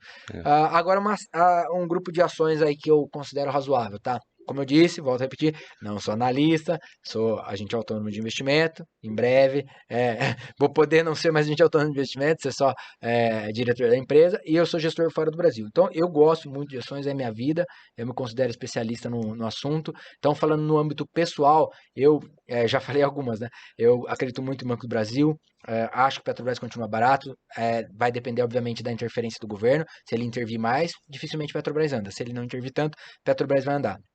Eu gosto de BB Seguridade, que também é do grupo do Banco do Brasil, empresa de seguros, paga bons dividendos. Tem a CEMIG, outra estatal, energia elétrica, super seguro, paga bons dividendos. O Zema é um excelente governador. Eu acredito que ele vai tentar transformar a empresa numa corporation. Isso destrava muito valor, muito preço para a empresa. Tá? A própria Eletrobras. A Eletrobras era um ativo que estava a R$55 recentemente e veio para 35. Né?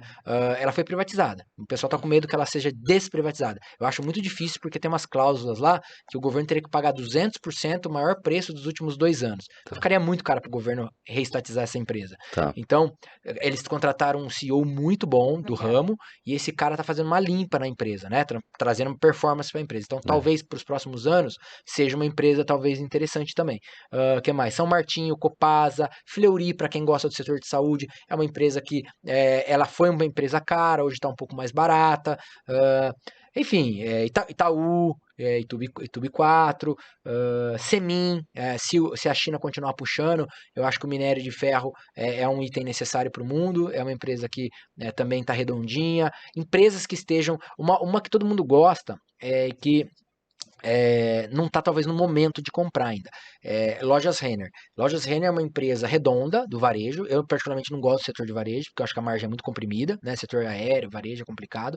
Mas ela é uma empresa que ela não tem dívida, ela está com caixa líquido. Isso significa que ela tem 1 bilhão em caixa que rende. Ao invés dela pagar a dívida de 14%, está rendendo 14%. Legal. Então a empresa está redondinha. De repente, se os juros começar a cair, é uma outra empresa que pode performar legal e muito gestor tem em portfólio. Enfim, dei bastante nomes aí de empresas Animal. que eu gosto aí. Acho que E o Rafa, qual que é o perfil de cliente da Manhattan? Assim, a partir de quanto pode ser um cliente da Manhattan? Depois dessa aula que a gente teve aqui, a galera vai querer a a consultoria. partir de R$ 100, né? Só que a gente, obviamente, humanamente, como a gente falou, né? Todo mundo quer o melhor produto e, infelizmente, não existe capacidade produtiva para isso. Então, do mais que a gente queira atender todo mundo, a gente tem uma capacidade limitada para atender um número de clientes específicos. Então, quando você entra com um valor menor de 300 mil, a gente tem um atendimento digital, que é usar um chat do WhatsApp, vai ter uma pessoa por trás, ela vai fazer esse atendimento e ela vai tentar, esse cliente tem acesso à minha carteira, por exemplo, a carteira da Manhattan Valor Invest, e só que ela não vai ter um atendimento tão próximo presencial, porque, como eu disse, nós temos hoje, acho que 150 assessores. Cara, para você dar um bom atendimento, o ideal é no máximo 100 clientes. 150 vezes 100 não é muita coisa, entendeu? Tá. A Manhattan já está com quase 20 mil clientes. Legal. Então, infelizmente, Uau. eu gostaria de poder dar mais. Como que a gente ganha escala para tentar atender a maioria? Criando produtos que possam ser escaláveis. Então, por exemplo, a carteira Manhattan Valor Invest Long Bide, ela pode ser escalada. O cara vai lá, ele compra o produto pronto lá na XP, né? E aí tá lá o produto, ele vai operar só duas vezes por mês a gente faz as alterações na carteira e faz automático. Então é uma maneira da gente escalar para poder entregar um pouco de resultado. Uhum. Porque no dia a dia a gente não tem braço suficiente para atender todo mundo. Excelente. Tá? Legal. Quer para finalizar? Acho que já deu tempo, Uma né? aula, acho que a última pergunta que eu queria mesmo era realmente saber a partir de qual valor poderia ser um cliente da Manhattan. Bom, eu notei um monte de pergunta aqui, né? Achei que ia dar tempo de trabalhar mais algumas coisas. Uma A gente não. curiosidade, né? Na Bolsa Americana, a gente falou de muitas ações aqui. Sim, Você sim. que é especialista fora, e a gente vê muita gente querendo como é que eu ganho em dólar, né? Até a gente tem essa vontade, né? Será que eu monto um negócio, vou para os Estados Unidos? Qual que seria um caminho, uma ação também para a gente olhar fora? Olha, eu acho particularmente que a Bolsa Americana está um pouco mais cara. Né? Historicamente ela é mais cara porque aquilo, pô, você não tem o governo atrapalhando, etc. O mundo inteiro investe nos Estados Unidos. Então as ações tendem a ficar Tá um todo pouco mundo mais caras. querendo ir pra lá, E né? então, e o Brasil tá todo mundo, cara, eu falo, puta, o brasileiro, ele, Não é o será que momento, será né? que é o A gente tá na momento? onda dos Você idiotas, tá né? entendendo? Já entendi. Pode ser, não sei, não sou mãe de nada. Então, assim, eu acho que, cara, você vai encontrar ações baratas. Hoje a Meta, que é o Facebook, acho que tava 7 vezes EBITDA. Cara, uma empresa igual a Meta é barato, né? Se ela não tiver algum concorrente de peso que inventa um chat que substitua isso, talvez seja uma oportunidade. Mas você olhando hoje a economia americana, ela tá numa situação até um pouco pior que a brasileira. Ela tá com uma inflação muito resiliente. O governo americano, o Fed subiu os juros para 5%. Eles nunca tiveram juros nos últimos 20 anos, foi sempre negativo. Então, você pegava empréstimo, você não pagava nada de juros. Hoje você está pagando 5%, é um caminhão de juros. Então, isso vai afetar a mortgage, que é a hipoteca de quem tem, empréstimo para quem vai pegar carro. Então, assim, eu tô um pouco mais pessimista com a economia americana. Os Estados Unidos é os Estados Unidos, cara. Eles enfrentam qualquer coisa, eles são a maior economia do mundo. Então, pode ser que nem tenha recessão que tá programada para ter. Mas eu, particularmente, tô com um pouco mais de receio. Eu acho que existe mais oportunidades hoje no Brasil. E ainda com uma taxa de juros de 14%, pensa o seguinte, o dólar tem que subir mais que 14% ao ano para você perder dinheiro em real. Então, assim, fala assim, eu vou comprar dólar, porque é legal, eu vou guardar embaixo do colchão. Tá bom, você pegou lá 5,20 e comprou $1.000, tá? R$ 5.200.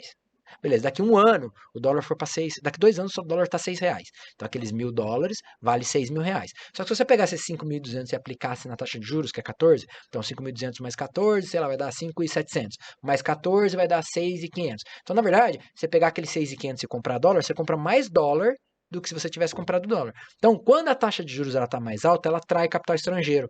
O investidor estrangeiro aplica aqui. E aí fica mais difícil do dólar continuar explodir para cima, mais chance do dólar cair. Teoricamente, depende das cagadas do governo. Então, eu acho que hoje depender do que vai acontecer, né? A gente não Tá. sabe, no futurologia, e eu ainda acho que tem mais oportunidades no Brasil. Legal. E você tá vendo a entrada de capital estrangeiro, apesar dos pesares? Tá Tava entrando acontecendo? bastante. Pera aí, um segundo. Ah, Tem água aqui, Rafa, se quiser. Vou tomar um golinho aqui, perdão. Porque muita gente fica, né? Devo investir no Brasil, devo investir no mercado americano. Tava entrando bastante capital estrangeiro, aí o governo começou a bater um pouco no Banco Central, né, que eu falei, Uhum. e aí assustou um pouco, o pessoal parou um pouco de colocar capital aqui. Tá. Mas eu acho que mantendo as condições razoáveis, né, que é o que o investidor procura, e ele procura a taxa de juros no mundo inteiro, onde ele olha, o Brasil é o que mais paga, Uhum. ele vai trazer de novo capital para cá. Então, assim, Tá. mantido a temperatura e pressão constante, e imaginando que o Lula não quer ser um louco, ele quer pensar o seguinte, não, cara, eu já dei certo 2 vezes, eu sei o caminho para dar certo, não vou fazer as coisas darem errado.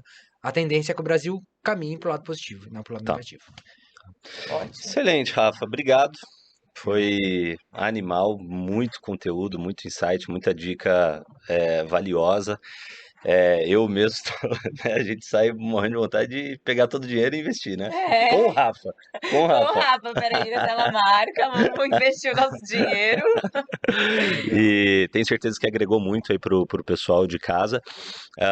Eu acho que para fechar, se você puder só deixar algum contato, não sei se você compartilha O site os da teus contatos Manhattan, né? pessoais, mas pelo menos os contatos da Manhattan, para quem quiser investir, quem quiser conhecer mais. Sim, eu que agradeço primeiramente, né, o Obrigada, Rafa. convite, também sou fã de vocês, eu conheci o Dom, agora tô conhecendo a Carol, e quem quiser entrar em contato com a Manhattan, quiser conhecer as nossas carteiras, é só entrar no www.mhtinvest.com.br. Lá tem bastante informação sobre a empresa, a história, sobre renda variável, enfim, e os nossos contatos para quem quiser conhecer um pouco mais. Vai ser um prazer receber os clientes de vocês, né? Aham. Mas são, se tornarem clientes da Manhattan também.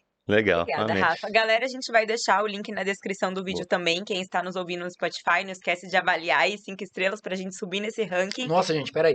Um segundo. É MHT Investimentos. A MHT Invest era o nosso antigo site. Então tá, Ah. MHT Investimentos, a gente deixa no link da descrição do vídeo e vamos torcer aí, né, pra vocês caírem aí na mão do Rafa, vamos ver quanto é que vocês estão aí de poder aquisitivo, né, fazendo negócios. Obrigada, galera, não esqueçam de se inscrever e toda vez que vocês compartilham o conteúdo novamente, ajuda que a gente chegue com esse conteúdo de tanto valor para mais pessoas e isso faz com que a gente continue trazendo pessoas desse nível que vocês estão vendo aqui pro Made in Brasil. É isso, esse foi aí o nosso bate-papo com o Rafael. Aê. Obrigada! Incrível. Valeu, pessoal.